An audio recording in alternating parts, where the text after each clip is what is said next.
What's the most disappointing surprise someone ever planned for you?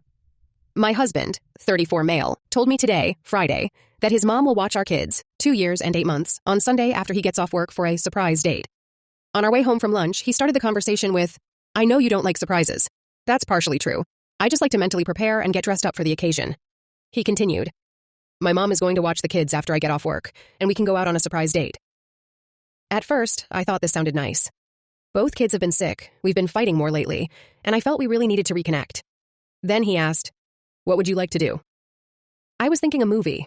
I don't mind movies, but my husband knows they're more his thing than mine.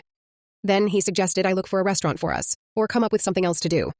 At that point, it no longer felt like a surprise, planned date. I was fine with him telling me about it ahead of time, but I didn't want to be the one planning it. I usually do all the planning: trips, holidays, family activities, date nights, everything. I just hoped this one time he'd plan something fully on his own. I told him how I felt, but he's still been sending me links to restaurants and ideas of what to do after, expecting me to choose.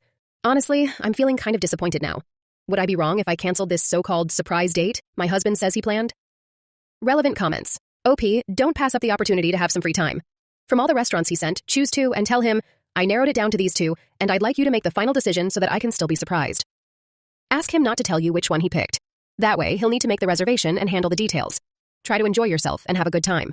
Later, you can explain to him that in the future, you'd prefer if he made all the decisions, and share the reasons why, just like you did in your post. Also remember that if next time he chooses everything, you can't be upset with the outcome. I had to do this with my ex. He wanted to go to Niagara for a comic convention. I suggested making a weekend out of it, booked a nice hotel, and even offered to pay for everything. All I asked was for him to plan one thing. Anything at all. I followed up for weeks, sent him lists, asked about restaurants, and got nothing. When we finally got there, I pulled out a map and begged him to pick something. Still nothing. I literally had to walk him to a corner with 3 restaurants and say, "Pick one." That was the last straw for me. I dated someone similar once. For him, if I chose and planned something, then I paid, because in his mind, they were all my ideas. He'd never make a decision, because that would mean he'd have to contribute. It all came to a head when we went away for his cousin's wedding. I asked if he'd handled the hotel booking, and he just shrugged.